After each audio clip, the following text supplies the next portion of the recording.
শুভ সকাল সবাইকে। আজ 29শে মার্চ শুক্রবার, বাজে এখন বেলা 3:30। এদিকে আমরা সকলে মিলে ব্যাগপত্র গুছিয়ে তৈরি রওনা দেওয়ার জন্য। আজ আমাদের গন্তব্য গয়া।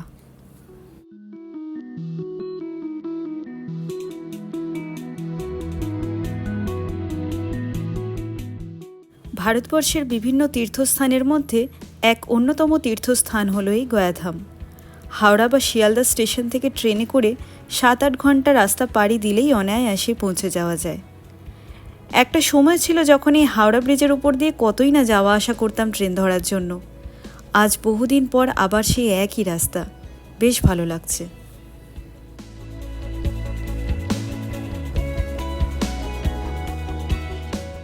গয়া যাওয়ার জন্য আমাদের রিজার্ভেশন ছিল হাওড়া নিউ দিল্লি রাজধানী এক্সপ্রেসে, যার ছাড়া সঠিক সময় হাওড়া থেকে বিকেল 4:50। ট্রেনে উঠে লাগেজ সেট করে বসতে না বসতেই কিছুক্ষণের মধ্যেই আমাদের ট্রেন ছেড়ে দিল। শুরু হলো যাত্রা। কলকাতা থেকে প্রায় 500 কিলোমিটার দূরে অবস্থিত এই গয়াধাম সারা ভারতবর্ষের মধ্যে এক অন্যতম তীর্থস্থান। ট্রেন ছাড়াও পার্সোনাল গাড়িতে বাই রোড বা ফ্লাইটে করেও পৌঁছানো যায় গয়ায়। প্রত্যেক দিন দূর দূরান্ত থেকে হাজার হাজার মানুষ এই গয়াধামে এসে থাকে তাদের পিতৃপুরুষের মুক্তিলাভের আশায় পিণ্ডদান করতে। তবে পিণ্ডদান ছাড়াও গয়া এবং গয়ার আশেপাশে অল্প দূরত্বের মধ্যেই আছে অনেক ঐতিহাসিক দর্শনীয় স্থান। প্রায় 30 মিনিট পথ পাড়ি দেওয়ার পর এলো আমাদের বিকেলের স্ন্যাক্স। রাজধানী এক্সপ্রেস নিয়ে তো নতুন করে কিছু বলার নেই, তবে শুনেছি হাওড়া রাজধানীর চেয়ে শিয়ালদা রাজধানীর খাবারের মান একটু ভালো। যাই হোক, স্ন্যাক্সের মেনুতে ছিল 1 প্যাকেট মিলেট মিক্সচার, একটা বাদাম পাটালি, একটা ভেজ স্যান্ডউইচ, খাস্তা কচুরি আর চা বানানোর সরঞ্জাম। সত্যি কথা বলতে পার্সোনাল কারের চেয়ে ট্রেনে যাওয়ার একটা আলাদাই মজা আছে। স্বল্প সময়ের জন্য হলেও নতুন কিছু মানুষকে জানার সুযোগ পাওয়া যায়। আমাদের বিকেলের স্ন্যাক্স শেষ হতে না হতেই পৌঁছে গেল চায়ের জোগাড়ও, গরম জলের ডিসপোজেবল কাপ। দেখতে না দেখতেই প্রায় 2 ঘন্টা পথ পাড়ি দিয়ে আমাদের ট্রেন পৌঁছালো তার প্রথম স্টপেজ আসানসোল জাংশন।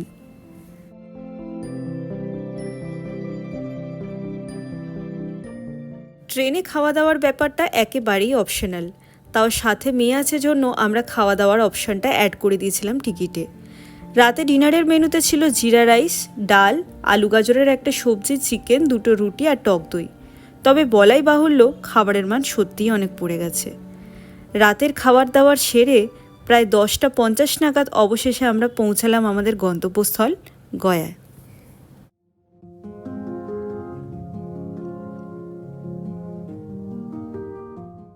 এখানে স্টেশনের বাইরে বেরোলেই পেয়ে যাবে অটো আর টোটো, এই দুটোই হলো এখানকার মূল পাবলিক ট্রান্সপোর্ট। সাধারণত যারা গয়ায় আসে তাদের মধ্যে অধিকাংশ মানুষই স্টেশন থেকে বেরিয়ে সামনেই ভারত সেবাশ্রম সংঘের কাউন্টারে গিয়ে নিজেদের নাম ঠিকানা নথিভুক্ত করে একটা চালান নিয়ে অটো ধরে সোজা চলে যায় ভারত সেবাশ্রম সংঘে থাকার জন্য। ভারত সেবাশ্রম সংঘে এসি, নন এসি, ডরমেটরি সব রকমের থাকার ব্যবস্থাই অ্যাভেলেবেল আছে। তবে যেহেতু এখানে প্রি বুকিংয়ের অপশান নেই, তাই আমরা আগে থেকেই অন্য হোটেল বুক করে রেখেছিলাম।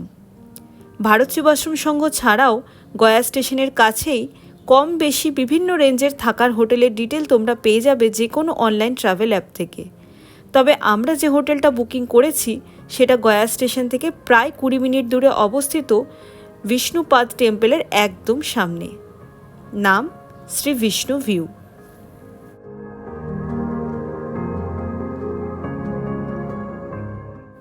দীর্ঘ 6 ঘন্টার যাত্রাপথ অতিক্রম করে এসে হোটেলের রুমটা দেখে যেন পরম শান্তি পেলাম। সকালের জলখাবার নিয়ে আমাদের এক এক দিনের ঘর ভাড়া পড়েছে 2700 টাকা করে। তবে বেস্ট পার্ট হলো রুমের বাইরে বেরোলেই ব্যালকনি থেকে সামনেই দেখা যায় বিষ্ণুপাদ টেম্পলের দারুণ একটা ভিউ।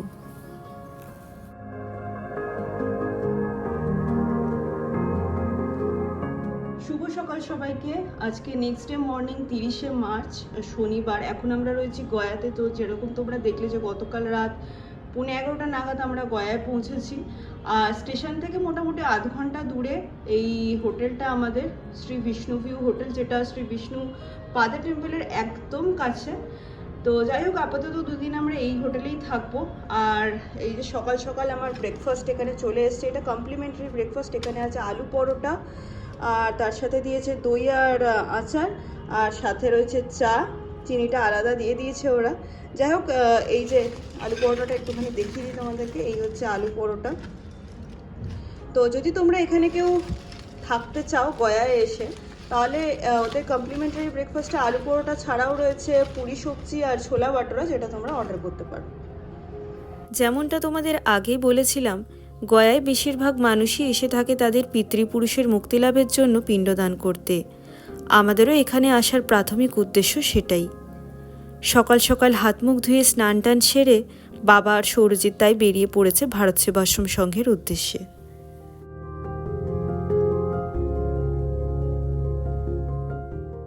ভারত সেবাশ্রম সংঘের মাধ্যমেই এই কাজ সম্পন্ন করার আমাদের একটাই উদ্দেশ্য ছিল, যাতে কোনোভাবে ধর্মের নামে প্রতারিত না হতে হয় এবং কাজটা শান্তিপূর্ণভাবে আমরা সম্পন্ন করতে পারি। সাধারণত সকালের দিকটায় ভিড় একটু বেশিই থাকে, তবে বাবা আর সৌরজিৎ বেলার দিকে পৌঁছেছিল জন্য নিরিবিলিতে সুন্দরভাবে বাবা পুজোটা সম্পন্ন করতে পেরেছে।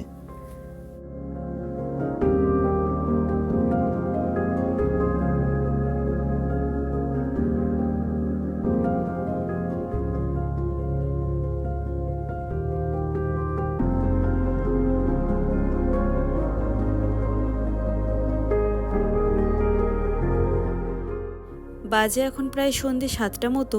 দুপুরের খাওয়া দাওয়া সেরে সবাই একটু বিশ্রাম নিয়ে বেরোলাম পায়ে হেঁটে সামনের মন্দিরের উদ্দেশ্যে। ফাল্গু নদীর তীরে অবস্থিত এই বিষ্ণুপাদ মন্দির ভারতবর্ষের বিভিন্ন প্রাচীনতম মন্দিরের মধ্যে অন্যতম। এই মন্দিরের ভেতরে ভগবান বিষ্ণুর পায়ের চিহ্ন দেখতে পাওয়া যায়। মন্দির চত্বরে ঢুকলেই ডান হাতে সারিবদ্ধভাবে রয়েছে কিছু দোকান, যেখানে ঠাকুরের মূর্তি, থালা, বাসন এবং পুজোর প্রয়োজনীয় সামগ্রী বিক্রি হচ্ছে। মন্দিরের গর্ভগৃহে ঢোকার জন্য ক্যামেরা অ্যালাউড নয়, তাই বাইরে থেকে প্রবেশদ্বারের একটা ঝলক তোমাদের দেখিয়ে দিচ্ছি।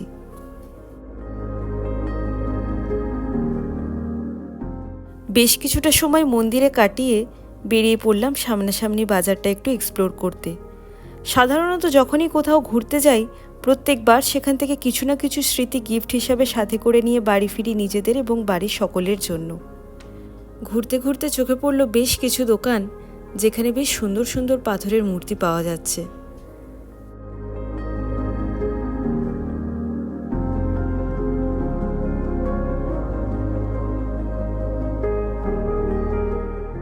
বেশ কিছুক্ষণ দেখাদেখি করে অবশেষে বাড়ির জন্য নিলাম 3টে পাথরের শিবলিঙ্গ।